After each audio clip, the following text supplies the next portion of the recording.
Hey, what's up, everybody? Thanks for tuning into the Island Viper. Yeah, but not for long. I've got to wait until July before I can get that name change going, and we'll come up with something new.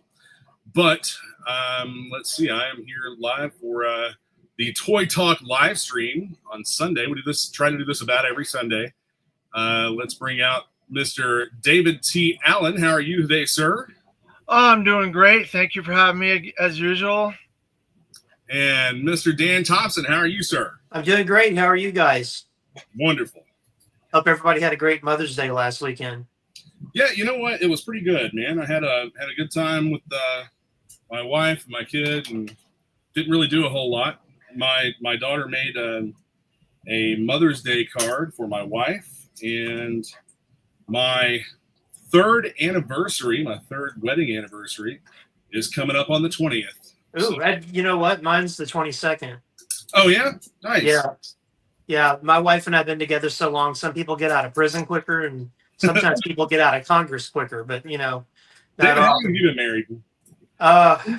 Be 15 years, been together for, 27, 28 years, something like that. Yeah, it's been 28 years. Wow. Yeah, it's been a long run. We had I think I texted you guys last weekend that we were going to go look at a house on Mother's Day. My wife found this house that just screamed, make an offer. And they took it off the market because they got an offer $15,000 more than asking price. And I was like, well, shoot. It was kind of like a little cloud over Mother's Day because my son was excited. I was excited because the office had glass doors.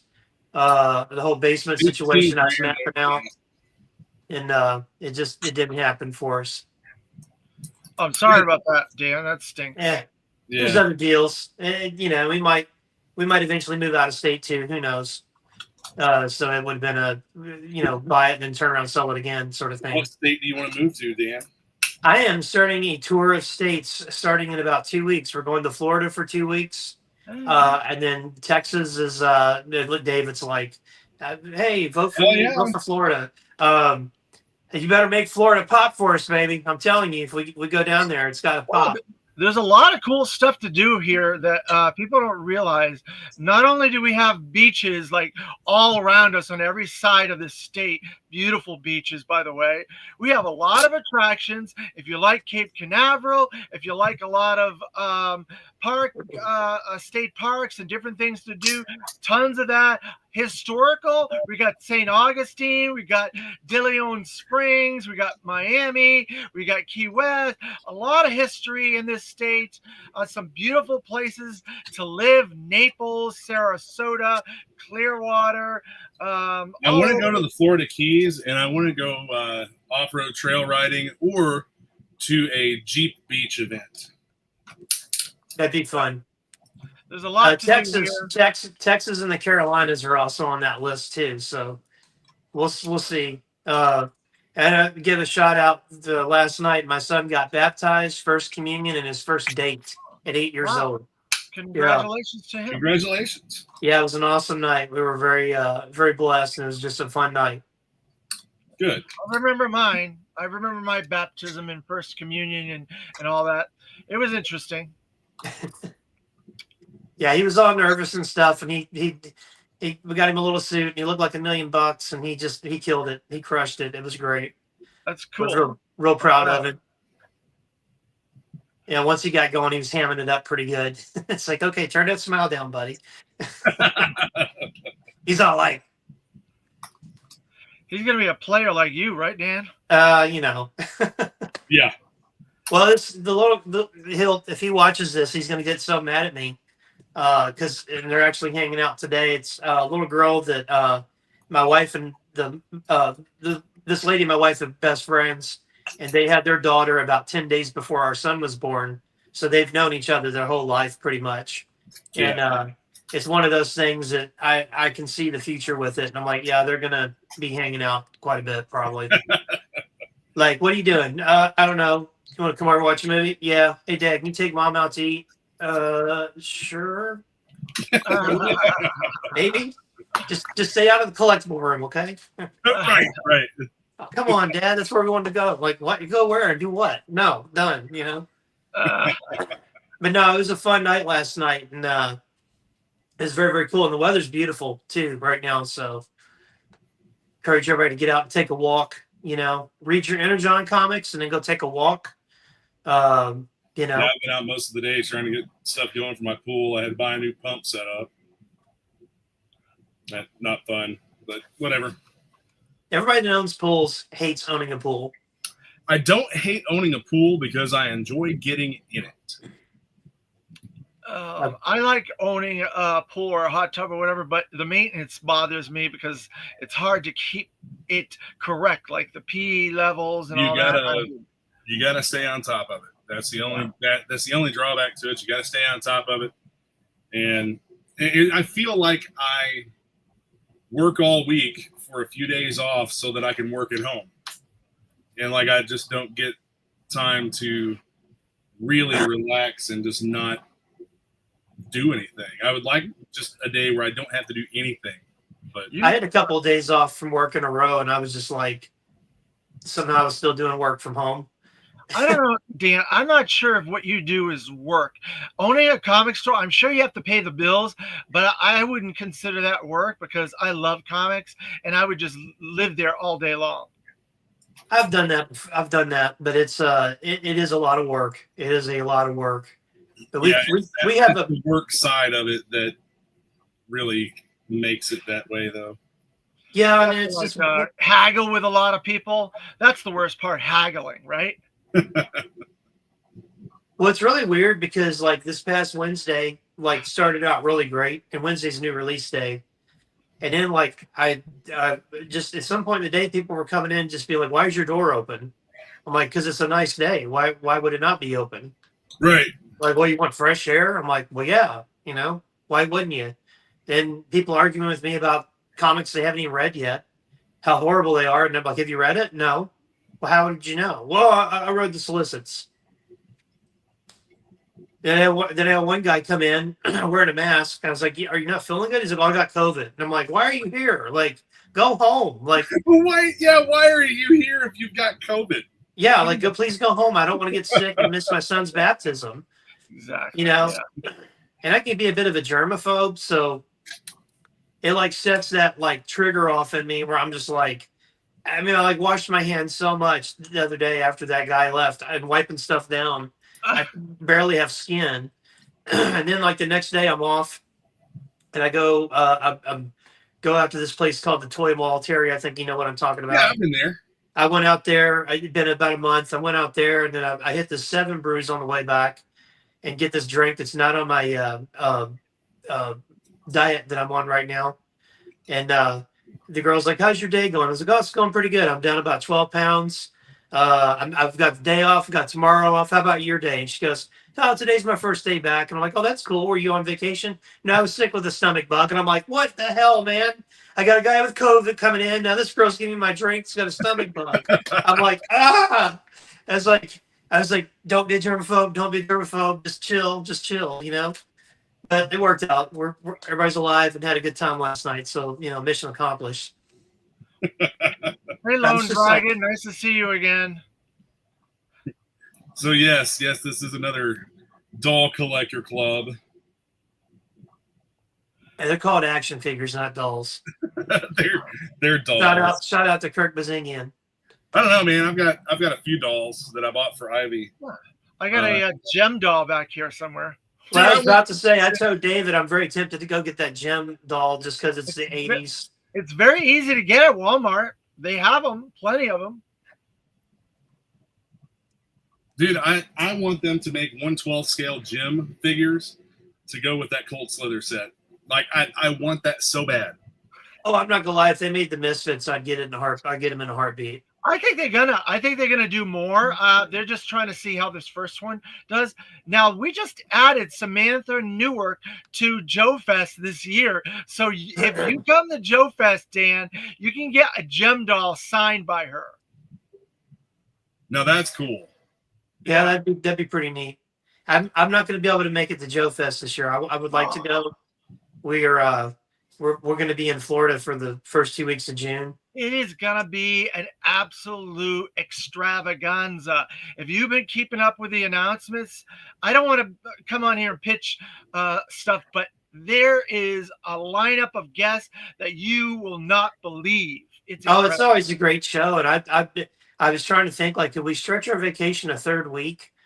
You know, I'm already like going to be stretched thin at the shop with help and all that. And it's like, well, you know, be like, hey, I got stuck in a sand dune. I can't make it back. You guys have to cover for another week. And like, all right, we can go to Joe Fest. You know, you wouldn't believe it. There was all these G.I. Joe toys and a signed Jim doll in the sand dune. I don't know what happened. Oh man, I don't think anybody's going to fall for that one, but you never know. And the thing about it is there's a lot of voice actors. These guys are not going to be around forever. You got to take that opportunity if you want to meet these people to get them. I know you're a big Dallas guy, and I've really been eyeing this Fan Expo Dallas reunion because they've added a sixth person from that in the Florida, and there's one in Tennessee and one in Florida. What's the one in Florida? It's the same one, Fan Expo. They're doing. No, when is it? Oh, it's September, the same weekend as my own personal. Oh, that's right. Okay. Shoot, I was hoping it was going to be the 2 weeks we were down there. I'd be like, well, I know where we're going. No, there's so many shows. What shows are you going to, Terry? I know you're going to be at Kentuckiana, right? What else? So right now, Kentuckiana G.I. Joe and Toy Show, July 18th and 19th. That's a Friday and Saturday. The main body of the show is on the 19th on Saturday, but they have the early bird preview dealer set up and all that stuff on Friday. I'll be going to that one, of course. I'm actually a sponsor for that show, and we will have a very special guest. Mr. Ron Rudat will be coming to hang out with us again. Wow. And we were looking at doing a couple of others, but we're going to have to do that later on, I think. That's the only one that I have scheduled right now because, like you guys know, my son will be born in the first part of July. I'm probably going to be off work the majority of that entire month because I'll be taking 3 weeks of paternity leave to stay home with my wife and kids and all that. And then Does your company give you extended maternity leave for the husband? Because I know my company gives 4 months. So I get 2 weeks paid paternity leave, and then I can use vacation for an additional, if I have vacation or whatever, or unpaid time, I can take like an additional 4 weeks. I think I can get a total of 6 weeks for it, but I'm just going to do 3. I'm going to use a week of vacation and then the 2 weeks that I get for it. Oh, okay. Terry's going to be at a show called Baby Fest. Yes. Non-stop babying all night long. Yeah, I'm going to be doing baby stuff for probably that whole time. I would love. Is your daughter pretty stoked to be a big sister? Oh man, she is so excited. She tells everybody that we come across. That's awesome. That's really good to be a sibling and be an older sibling to take care of your siblings and stuff like that. That's fun. That's good. Yeah, I didn't get to grow up with any of my siblings, so. Oh, I'm sorry. But, yeah, you don't really miss what you don't know, so it's not really. Well, I learned not to fall asleep on the couch with your G.I. Joe comics and your Megatron on the floor next to you, and I also learned not to smack your little sister when she wrinkles up said comics and breaks Megatron. That happened. I woke up, or I got up that morning, and she had like wrinkled up some really key books and then broke my Megatron, and I was just like, "You don't touch my!" And then this hand catches me, and I'm looking, it's my dad. And yes, we learned a lesson that day. Don't leave your stuff on the floor. Yeah. And don't lay hands on your sister, or you will get hands laid on you. And so it's like, I'm good. I got it. I'm good. Mine was the opposite. I had older sisters, so I was the one that they were beating on. So there you go. So you guys know that I'm in the beginning stages of creating a new IP. I want to do action figures and a graphic novel.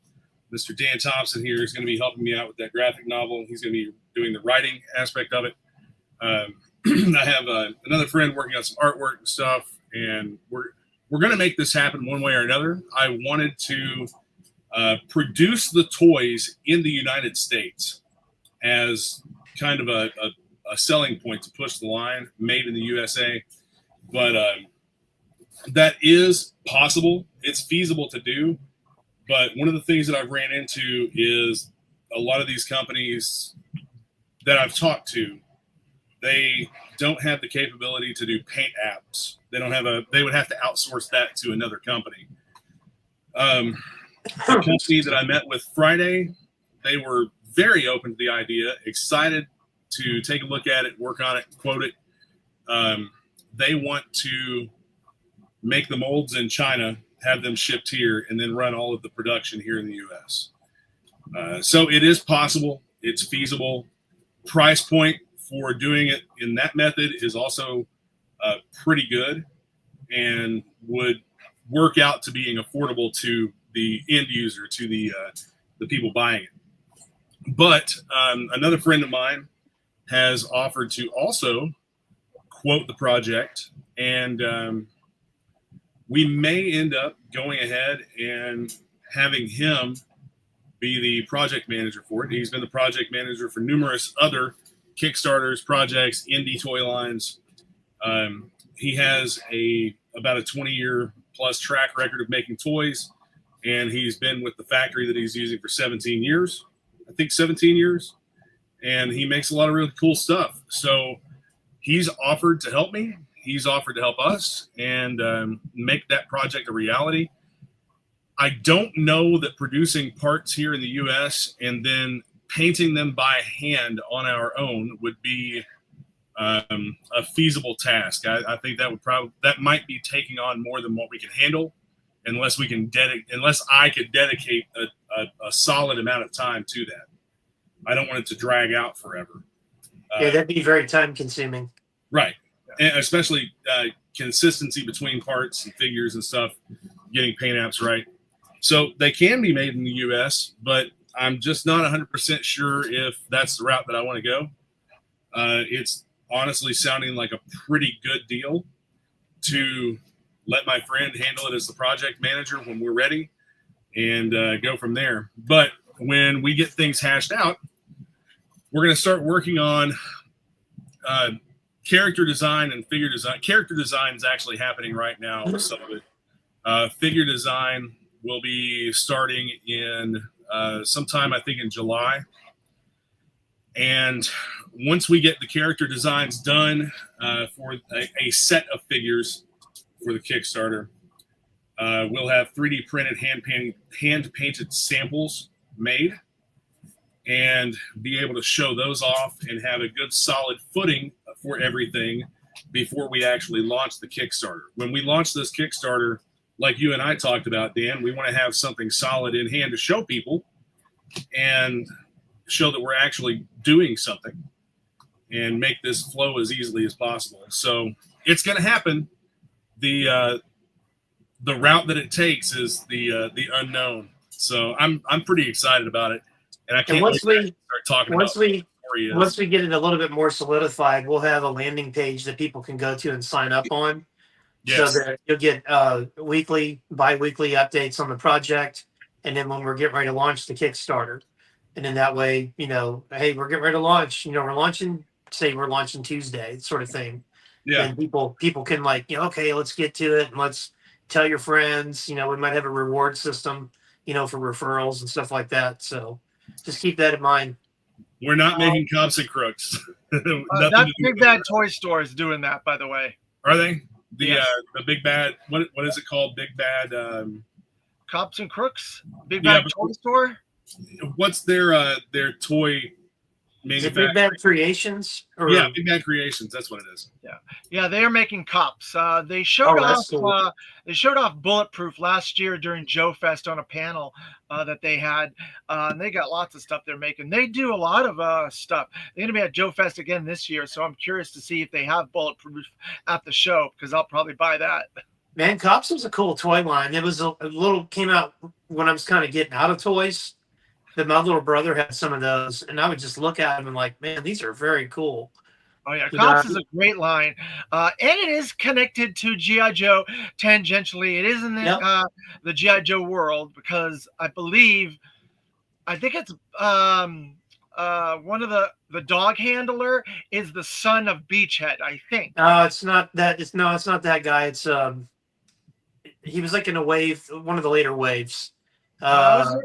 I thought it was It, Bowser and Blitz was the son of now Beachhead. it's yeah, somebody out there in internet land knows. Oh, okay. But yeah, it's Beachhead's grandson or son rather. Yeah. And then Ace apparently joined the Inhumanoids cast. Oh yeah. Yeah, that's pretty cool too. That's pretty. I don't know. A lot of that's just neat. But no, that toy line was just very cool. It was neat that it was futuristic. It was like in our time, but maybe futuristic. You know, their the weapons and the looks, and it was just a lot of fun. So, Dan, now that we are talking in crossovers with G.I. Joe, I guess it is now official. Mask is owned by Skybound. They got the license, and there's going to be Mask characters running around the Skybound universe. Whether they get their own series down the road is not determined yet. That has not been announced, but they will be appearing, and it is official. Skybound has made an announcement, and we did find out what the connection to Visionaries was. Apparently, in issue 17 of Void Rivals, they mentioned the Prismodians, which is the planet of Visionaries. See, I think that's super cool, and I thought what was neat, and it's been enough time we could probably talk about it. The Free Comic Book Day book, the fact that Clutch told Matt Tracker, it's a little weird. You're not freaked out over a giant talking robot. And he's like, no, we can't talk about that. So I think,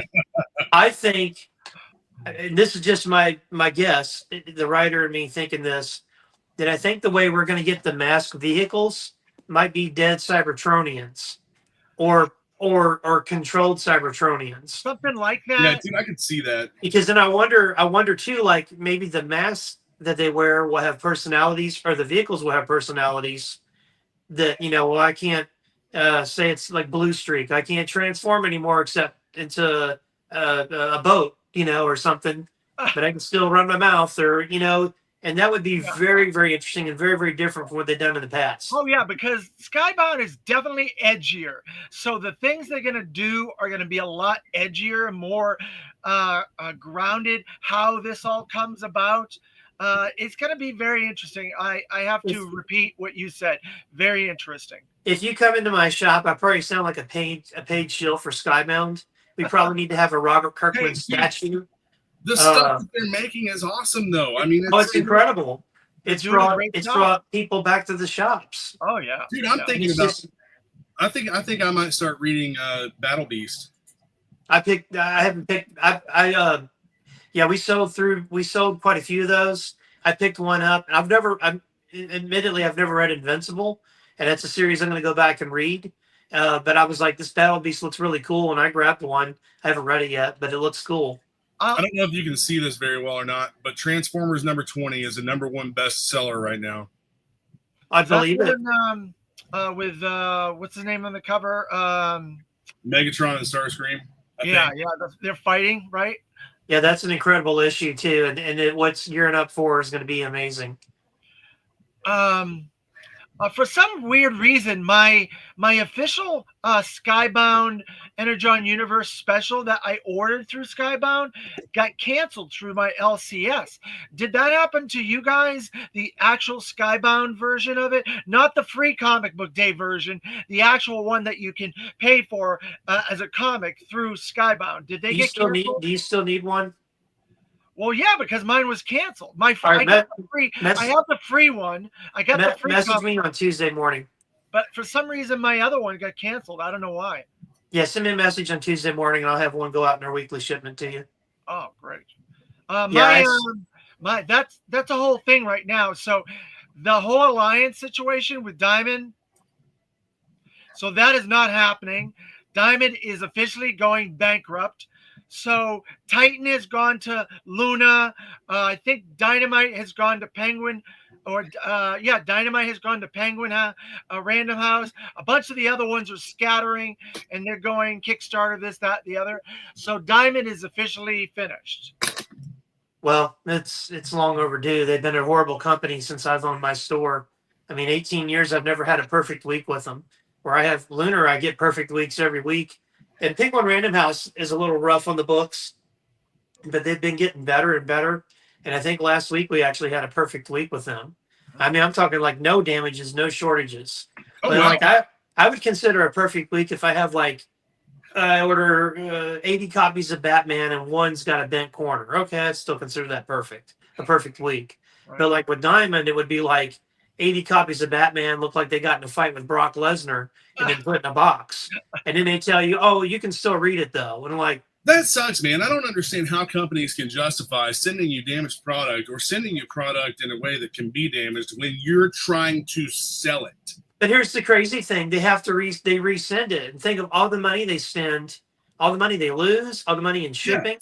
It's this nonstop cycle, and that's if they would just take their time and do things a little bit better, like the reporting mechanisms of Diamond are second to none. Some of the customer service from Diamond is second to none. Some of the people I've talked to that I would talk to on a regular basis, I hope they land on their feet. They're great people, but these people in these warehouses are just like, I don't know if they're hiring people that Conan's about to kill in a battle or what. They're so rough with the books and the packages. And then it's like you gotta pray that they survive the UPS process. That's all over the board, man. That's UPS, it's FedEx, it's USPS. Post office still having issues getting packages out. I just had a customer message me something we'd shipped, I think 2 weeks ago. He like, I think the guy lives in Virginia, or we'll just say he does. It was in a city next to his, and they got sent to like North Carolina. And he's going to go back to, like, why? Just send it to the city. It's right there. It's an hour away. It's just they I don't know. They do some dumb stuff.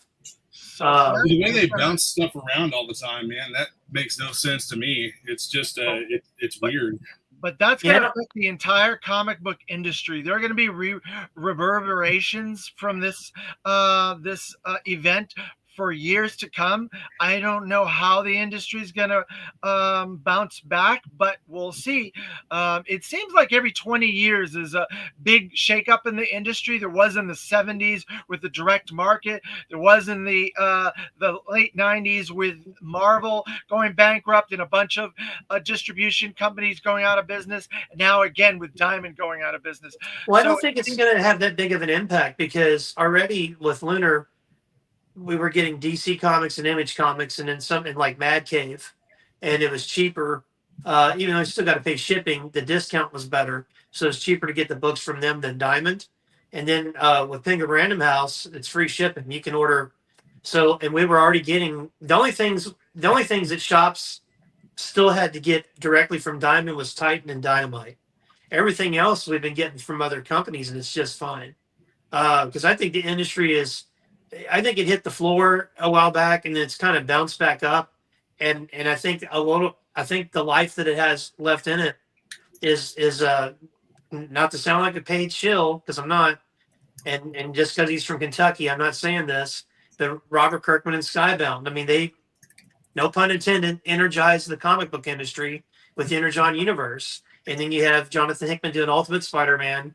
You have Scott Snyder doing Absolute Batman, which those two books are knocking it out of the park. Then you also have Jim Lee and Jeff Loeb are back on Batman doing Hush 2, and that's been phenomenal. So you have all these different points of attack that are helping bring the industry back up. Now, Diamond, I'll be honest with you, I don't ever want to deal with Diamond again. The only thing that we, like I said, we get Titan, we're starting to order from Lunar now because it's official. Dynamite's still going through Diamond at the moment. And then we still get some random toys. And that's the only thing I don't know where we're going to get, like some of our import stuff. But who knows with the tariffs and all that going on. Maybe that system will change too.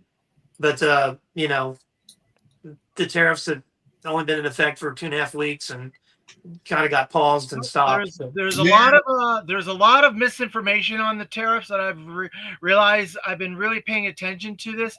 The toy industry is not going to be affected by the tariffs as bad as we thought.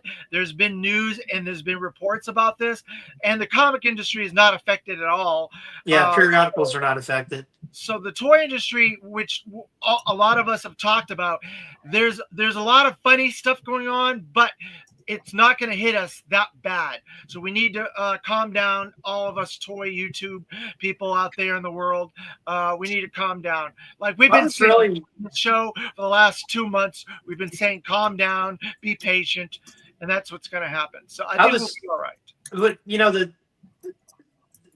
I want to make a point about something, and I'm not trying to be political because I don't want to do politics and I don't like that stuff. But like G.I. Joe Classified, we'll just use this as an example, debuted in 2020 in a retail price point of $19.99.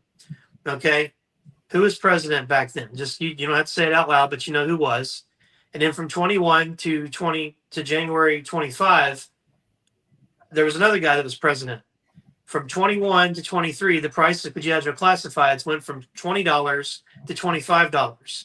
And I didn't see anybody, my toy line's dead, the death of the line, this and that. Nobody was gnashing teeth. But now because, if the tariffs continue, we may have to raise prices, which is a logical assumption. But like people are going nuts. Go ahead, I'm sorry. And they're getting mad. And there wasn't that visceral reaction the last 4 years when the prices actually jumped from $20 to $25 in less than 3 years. There's a report now that came out that Hasbro is not going to be increasing the pre-order price, and all the stuff that was already ordered is staying the same. And that was a big question mark because a lot of the independent companies, the smaller companies, are adding tariff costs. Super 7, NECA, Big Bad Toy Store, Entertainment Earth. They're all adding costs, but Hasbro is not. The fact that Hasbro came out and said they are not going to do this, that they planned this, they were in the process already, that they absorbed this, that was great for the fans that pre-order, because we've got like 30 pre-orders out there just for this year alone, probably. I think that was a big statement, a big act for the industry to say. Mattel's not doing it either. They've already stated last week, 2 weeks ago, that they're not going to do it. So the two big companies are not going to increase pre-order prices, and the tariffs will not affect that sort of stuff. In the future, they said they're not sure where the price is going to land for the future. We'll have to wait and see. Yojo June is a couple weeks away. We'll see what happens. But what's interesting is that these companies are being so reactionary to stuff that's barely 3 weeks in effect that all just got stopped because China and the United States came out with a working trade deal, which they've been working on for the last 7 weeks. Even though there's been all this bluster over here and bluster over there, China has to save face. America has to project strength. But they've been secretly working on a deal. So I'm like curious why these companies aren't, okay, we're going to do this. Oh, wait a minute, we're not going to do this. We're going to, I think it's just an excuse for them to raise prices. I think so too, man, because everybody knows that Hasbro has been wanting to get those prices up. Since 2018.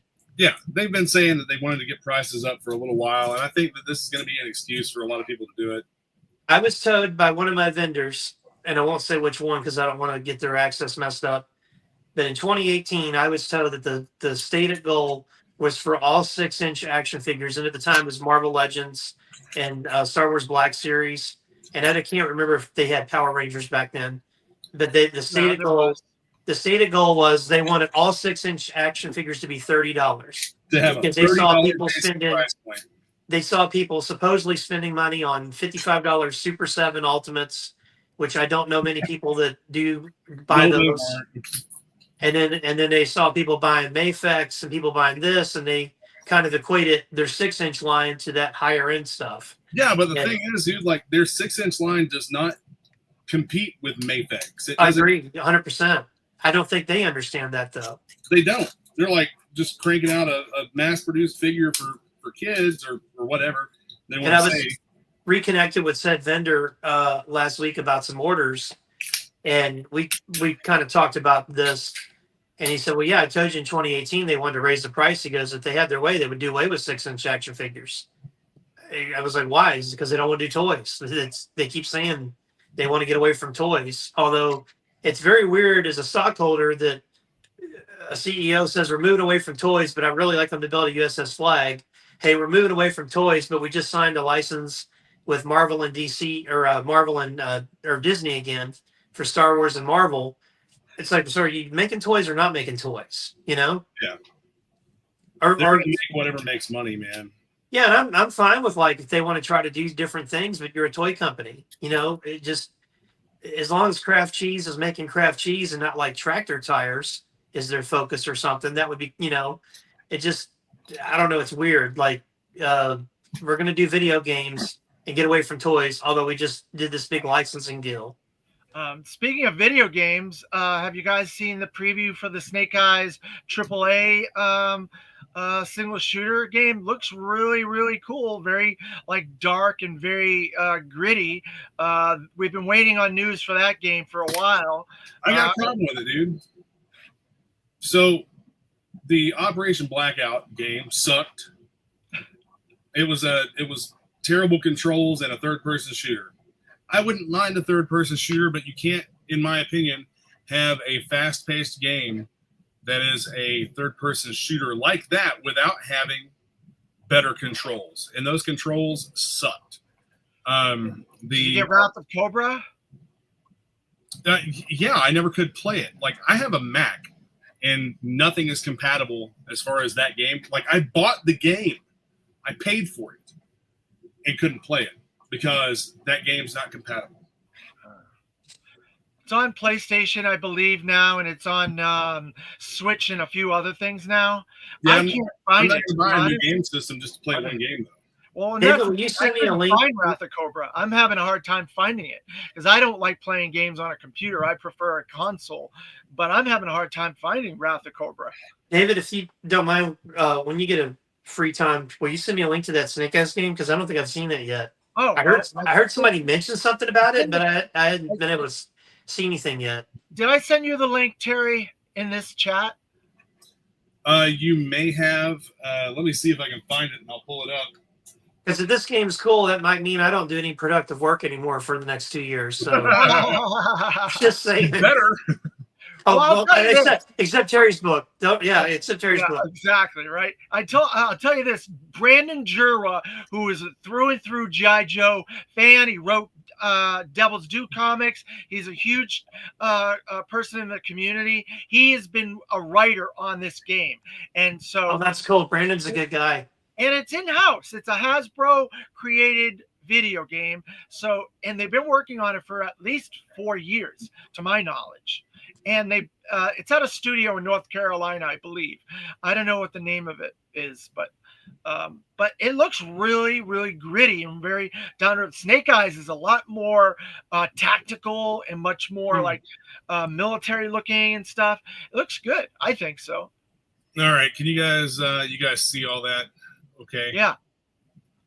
Yeah. Oh, so, Snake Eyes G.I. Joe AAA game gets a first look, and it seems like the only first look is just these two screenshots here. Yeah.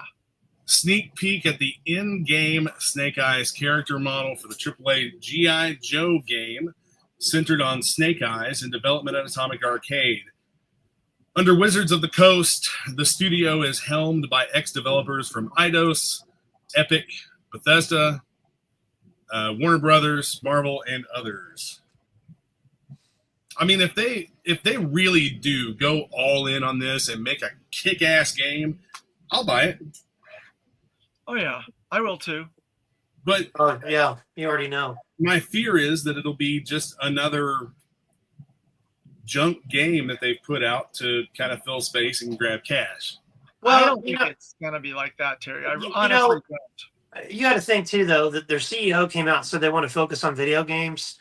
So, and I know that they know the complaints about Operation Blackout and prior attempts. And I think this is, I mean, I don't know anything about it other than we just seeing right here, but like, it could be one of those things where like, hey, we got to make sure this is done right because we don't want any problems. like last time, because this might be, if this is what they're trying to do, it might work out, I hope it does. I think it would be cool. I do too. What do you guys think of this comment here? Can we stop leaning so hard on the ninja aspect of G.I. Joe and lean heavier into the military and sci-fi aspects? Yeah, dude, I don't personally I'm good with that. All of that. I like the sci-fi aspects more myself. I'm with you, Terry. I like the sci-fi aspects more myself. I don't mind the ninja stuff. I think it's fantasy. If you want to really get it down to brass tacks, it's fantasy. A lot of that ninja stuff, the Arashikai, it's all fantasy in a certain aspect, And I think it's G.I. Joe is like the only thing that has all these different elements incorporated into this universe. Yeah, I think less is more on the ninja stuff. Like I love Snake Eyes. He's my favorite character, but I like to see him in situations where he's working with Stalker, Beachhead, Scarlet, the team, and I don't need like a whole cadre of ninjas showing up. And man, I like the version 4 of Snake Eyes, the blue Snake Eyes, the blue Commando, tactical guy. He kind of blends all of that together. Yeah, he kind of does. I still have got a soft spot for version 1. He just looks so cool, and and just the whole story. They didn't paint one Joe figure, and right, they ended up becoming one of the most popular ones. And I have a very weird one that I like. Is version 3 is my favorite because I like how he's got all those trench knives on his chest, and he's got all these blades and stuff all over him. It's a very cool version. And how he got that version, that costume is so funny that he like beat up 3 interrogation guys and took parts of them and put that together and created that. I thought that was funny. Yeah, that's from the Snake Eyes trilogy. Yeah. So that's like mid-90s. It's not everybody's favorite, but I kind of like it. David, I haven't been able to tell you. I finished the first compendium. And I've started the compendium 2, and we're getting the after effects of the Springfield invasion, the debacle of the Joes allowing Cobra to have Cobra Island. So you're about to get into one of my favorite all-time stories and some of my favorite era of G.I. Joe, and it has to do with a red ball that bounces up and down and a bird guy and an armored Cobra Commander. Tell me how you love that.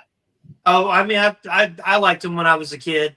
But yeah, it's the one I'm excited for is the unmaskings issue, because that was always one of my favorites. It's kind of chintzy. It's kind of chintzy because you really don't get their masks.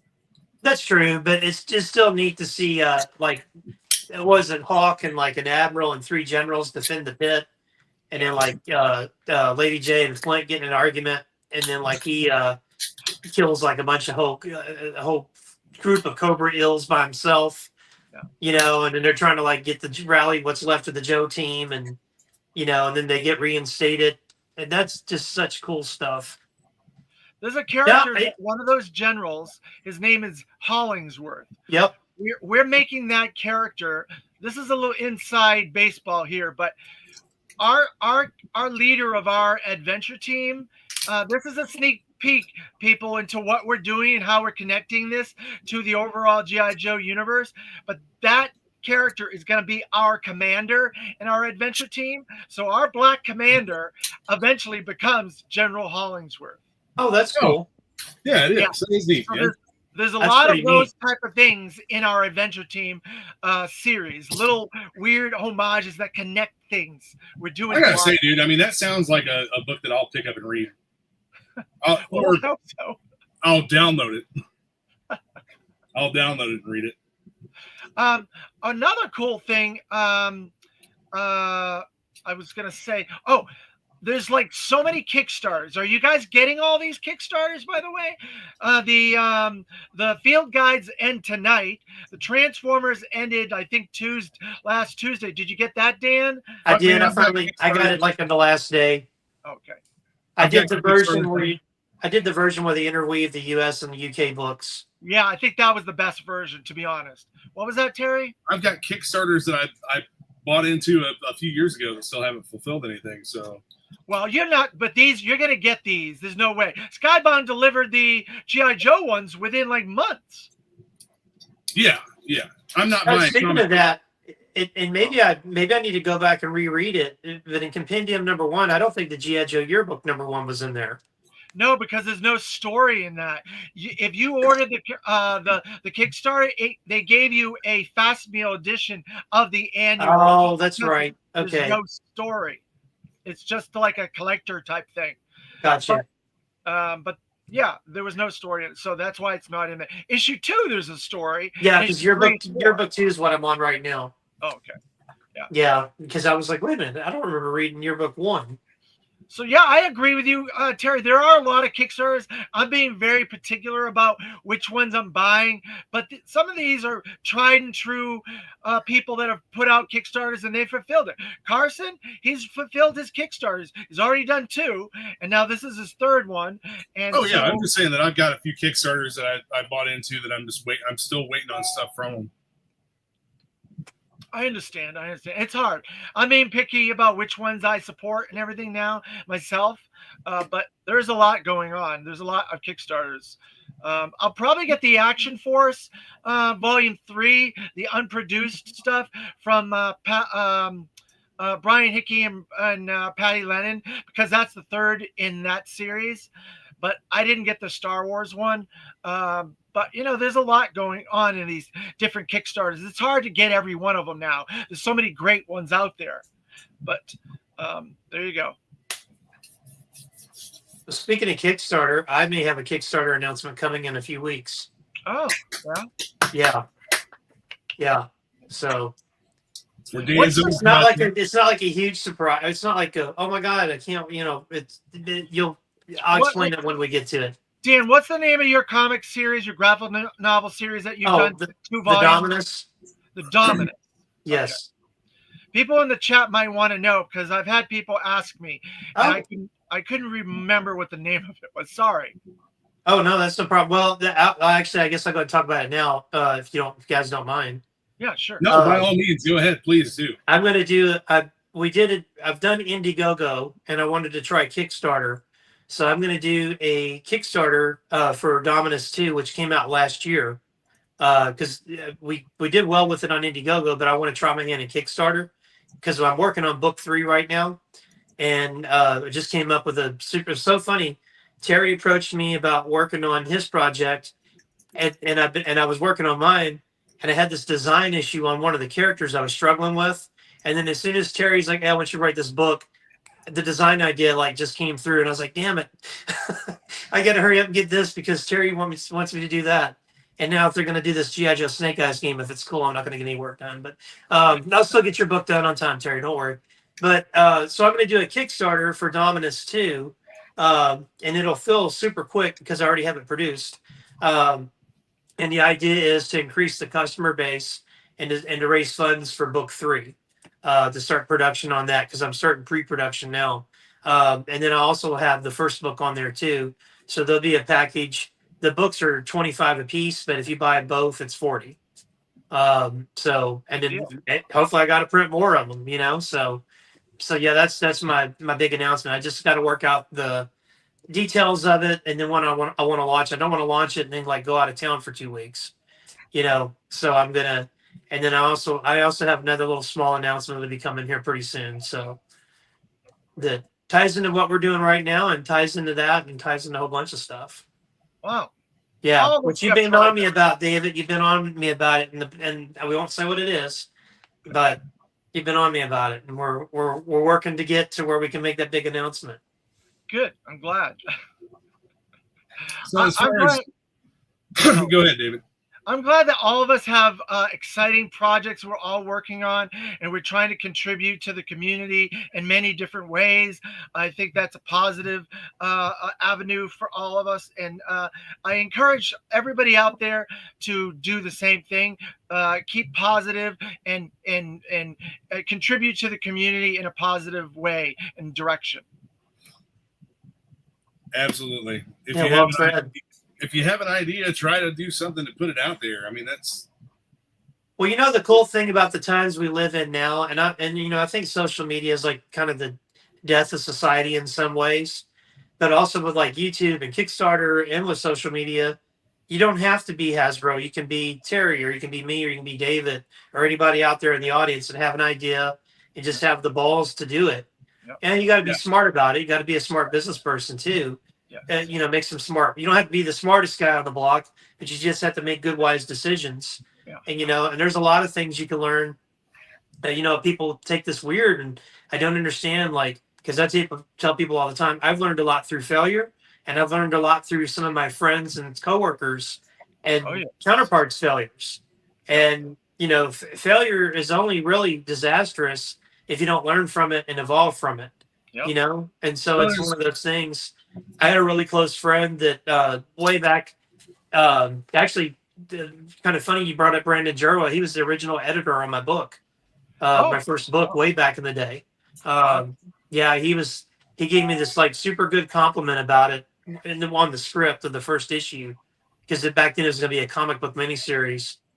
And just like, oh man, we're really on to something, because I really respected his work on G.I. Joe and other things, his Battlestar Galactica stuff, and just was like anytime I could support him, I would. And but I had a friend that he had started a comic book company, and this was kind of when it was really in vogue in the early 2000s, that you could start a company and you'd probably make some sales, and and then it would die off like Alias Comics did, where they had like 15 titles and it was too much, 15 too many. And but he had launched a company, and he had 2 books, and mine was going to be the 4th book if the other 3 were successful, and it didn't work out. But I learned a lot through his failure with that company. And it wasn't like he's not a bad business person at all. He's a pretty great business person. But just some things don't work out. And when you're doing something brand new, and and like we were kind of talking off camera, that a lot of people aren't going to help you, Right. and it's just part of life. If you really want to do something, you got to do it yourself, whether it's boxing, YouTube, business, being an athlete, whatever it is.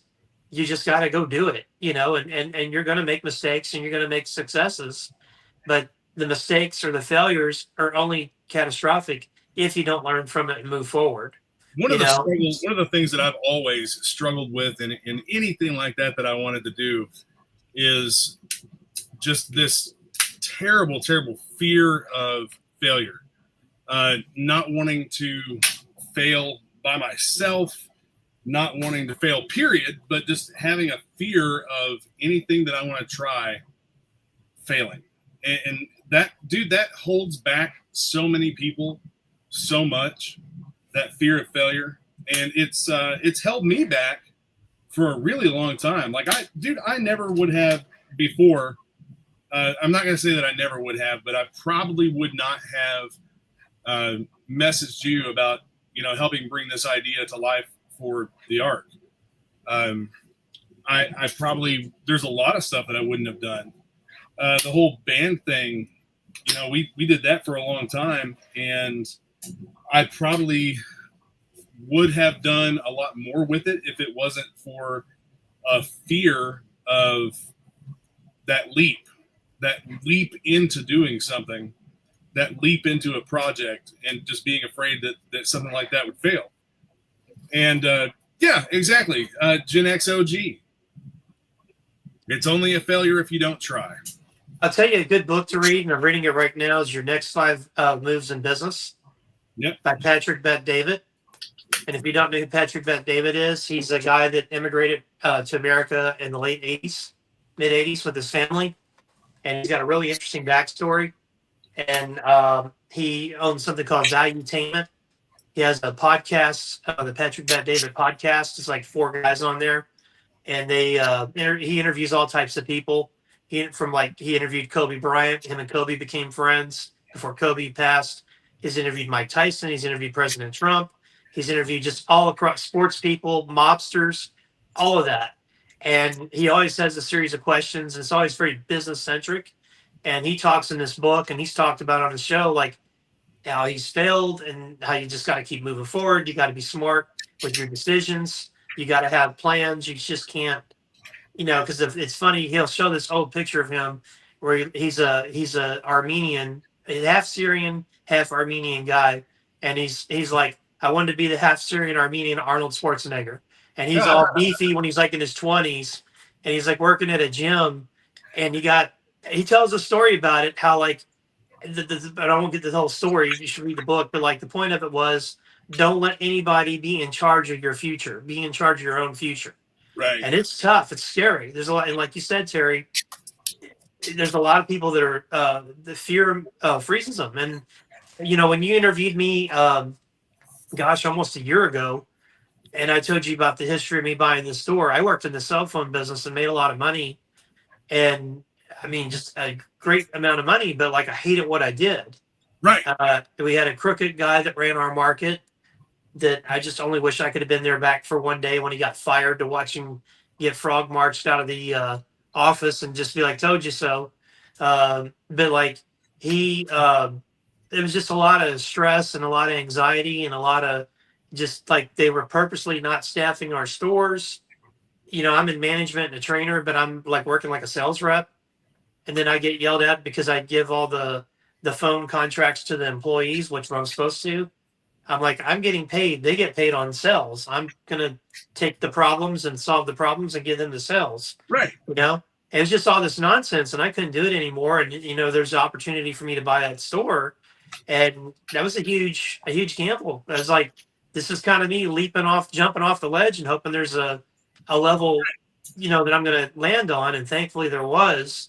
But I think because, and not that I'm somebody special, but just because the will to do it, the heart to do it, and the balls to see it through, I made it happen. And then anybody can do that. Anybody can. It's tough. It's tough when you do succeed. I always like to look at the Rocky movies as like motivation. In Rocky 3, which is one of my favorite movies, he's at the top of his game, but he slips because he gets complacent. That's where the Eye of the Tiger song comes from, where Apollo tells him famously, you got to have the eye of the tiger, stallion. You lost it, and you got to get it back. So you had to get hungry again. So you always got to stay hungry. So like, just getting in the door and getting in there is one thing, but you got to maintain. You got to stay hungry. You can't get complacent. Right. Once you get complacent, that's when you get bought out, or this thing is doing better than what you were doing, or you just got to, and you always got to reevaluate. What am I doing? What are we doing that's working? What are we doing that's not working?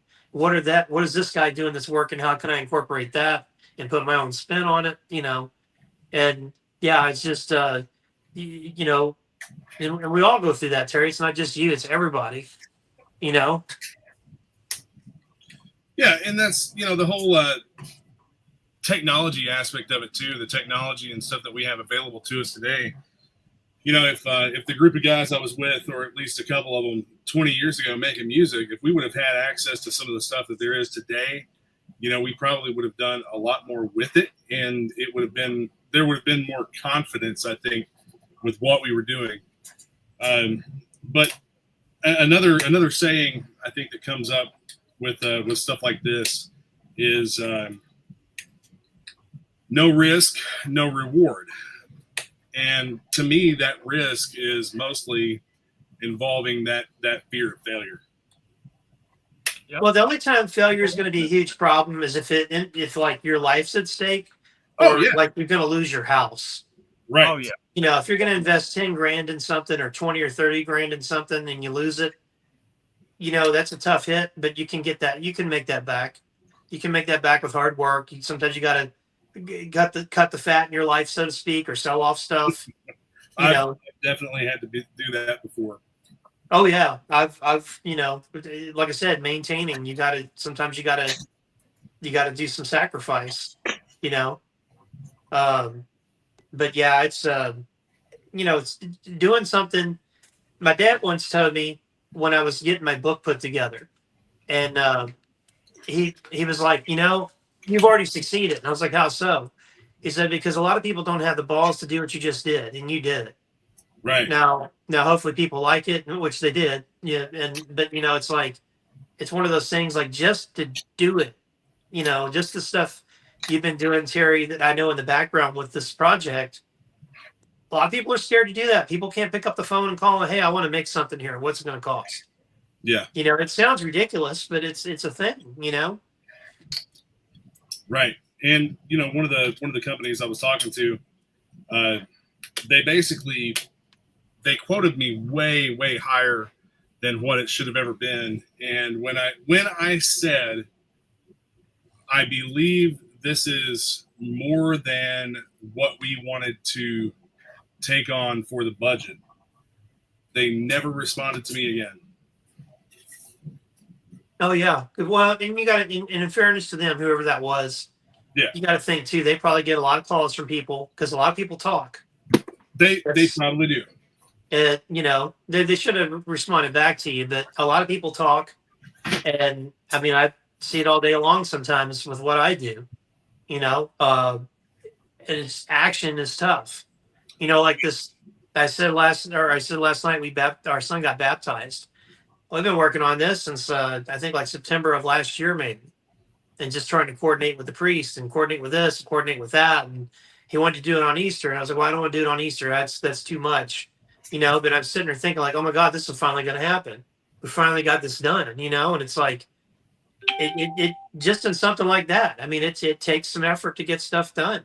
Yeah, you know. Especially when you got your goal oriented and you want something done, you just got to go out and do it, you know. Because right. there's also saying no one's coming to help you, no one's coming to rescue you. Yep. That's so one of the things in music that was put out there a long time ago, and it's very, very true. You see a lot of young bands starting up, and they all depend on their friends and their families to be the audience at shows and whatnot. And somebody said in an article that I read, if you are depending on your friends and family to be your fan base, you've already failed. You can't depend on friends and family for Thanksgiving dinner. That's for supporting a music career. So right. So. But I'm really excited to get things going with the ARC, and now that we've talked a little bit about the story and where we want to go with it, Dan, I'm excited to like get a physical copy of this in my hands and actually see it when we make it happen. I think it's gonna be fun. We'll do the comic book aspect of it first, and then we'll do the action figures after. But it's exciting to me because it's almost like the opportunity to see something that I have in my mind become a physical thing. Well, I tell you, it just from my standpoint, one of the greatest two things. One was when my first book came out and we did the crowdfunder for it. I have a customer that's been with me since before I owned the store. And he'd been trying to get his nephew into comics for years and years. His nephew would never, he just thought the comics looked dumb and didn't want to get into it, didn't understand it. So I guess they were eating dinner one night and he told him, he said, yeah, the guy that owns the comic book store is doing a Kickstarter thing like for his book. And he kind of told him the premise. And so his nephew ended up being one of my biggest backers. And because of my book, he now reads, I don't want to cuss, a lot of comics. A blank ton of comics. Like my book got him into comics. And that just like, to me is like the hugest compliment that something I did that I came up with moved somebody so much. And now they're reading Batman, they're reading the X-Men, they're reading the Avengers, reading Spider-Man, you know, properties that are way better than mine. But, and then when my second book, my son would always come in the room because I don't know if I told you, I was the Dune soundtrack, the first Dune movie, two of the songs from that soundtrack pretty much wrote the second book in my head. And so I'd always be blaring this soundtrack. My wife and son were so tired of hearing the Dune music. You know, they thought we were like going to have a sandworm come through the house or something. So my son would come in, he'd always thought the Thomas book, because Thomas is the main character. I was like, yeah, sweetie, it is. And then, you know, I dedicated the book to him. And the first book was dedicated to some friends that had passed away that were supporters of me pursuing this. So like, to, you know, the thing about just trying to make stuff happen, it's like I have to do it for those guys that are gone, whether I want to do it or not. So like I have to do it for them. So that was like regardless of how I feel. And obviously I wanted to do it and do it well and do more, whatever, but I have to do it for them. So the second book, and this was a few months back, just randomly, I'm sitting on the couch and I'm like looking on my phone, and my son sits next to me. He's like, I think I'm going to read, Daddy. I said, oh, cool. What are you reading? He's like, I'm reading the Thomas book. My son's sitting next to me reading a book I wrote. And there's no greater like life unlock achievement than that. Like I was like, I'm not ready, but I'm kind of ready. If you want to, I like to get the third book done first, a couple more Joes, finish up my Joe collection, then I'm ready to go, But it was just such a cool moment. And it's just like, wow, So it's like that stuff, like it's worth the risk for those two things, to honor your friends, to have someone get into a whole genre, a whole hobby because of something you did that they don't know if it's going to be good or not, But he loved it. It's kind of funny when him and his uncle are in my store. I almost hate when they talk about my book because they sound like paid shills. I'm like, I swear to God, I'm not paying people to talk about it. They're like, oh, you need to get his second book. His second book's even better, and blah blah blah blah. And I'm like, just no more. But yeah, I think the arc's going to be pretty cool. David, I actually saw one of the Gundam Wing comic for Free Comic Book Day was produced by the company you work with, Rising Sun Publishing. Yeah, I thought that was pretty cool. I meant to say that to you like 2 times ago. Yeah, I was like, I know what this company is, but I thought that was really cool. But yeah, it's I thought we lost Terry there for a second. It looked like you blipped out and came back and looked like you were gone. But there you are. I was like, what happened to Terry? Yeah, I thought that was really cool, and then and just the concept of what you came up with, Terry, and being able to bring that to life is going to be a lot of fun. I think people will really enjoy it. I look forward to reading all this stuff. I love supporting my friends and people and discovering new things out there. And that's the cool thing about comics. There's so much fun, new stuff to discover. Well, I write in crayon, so I hope you're not offended by that. I write really big. No. Well, I'm hoping to have a couple of character art splash pages, some 17 by 11 posters, and a 17 by 11 poster featuring the synopsis of the story for the July 8th and 19th toy show in Kentuckiana, the Kentuckiana G.I. Joe and Toy Show.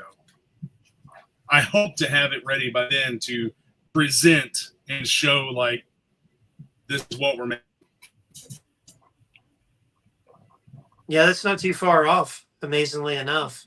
We got a little over 2 months. Mm-hmm. Man, time is flying right now. Oh, it is. It is. My son finishes second grade next week. Wow. I don't know how that's possible. We just started. One thing here real quick before we jump off. David, is the adventure team going to be a Kickstarter, crowdfunded, or how are you guys going to run that? We originally were going to just publish it through the company, but we since we've reached out to Hasbro and that is not going to work out. We're not going to get any kind of support there. We are now going to just do it through Kickstarter. So we'll do issue 1, then issue 2, and issue 3, and then all the other projects will be done the same way, probably. Nice. Well, when you get that going, we definitely want to push it. So. All right. Definitely. Absolutely. So I'm always working on it. Some of those projects that are in that world that we're doing, I may end up writing because I'm so excited and I have some of those ideas so embedded in my brain that I'm like, oh, it's got to be like this. It's got to be like this. And I'm like, why don't I just write the damn thing? Sometimes it's easier to do that. Yeah. I wish I could draw because I think in pictures. So I see the scenes and I have to type up exactly what I see in my head. I'm trained the same way. I'm trained the same way, Dan, because I've been reading comics for so long. I can see this stuff visually in my brain. Oh, my memories are like comic book panels Yeah, sometimes. exactly. We're the same. It's weird to have these like pull away shots, and I'm like, but how would I see that when was a little kid? You know what I mean? Like, Right. Yeah. I'm like looking down, and like me and my mom going into the mall to buy Star Wars toys or something. You know, it's weird how the brain does that sometimes. It is. But I think it's really exciting. I look forward to it. All right, guys. Thanks everybody for joining in and watching today. Thank you, David, and thank you, Dan, for coming on. Yeah, thank you, Terry. Our Thank pleasure. you, Look David. forward Good to to see seeing you. you next Sunday. Yeah. Hope everybody has a great weekend. Yes. What's left of it? The next few hours. All right. Later, guys. See you. Bye.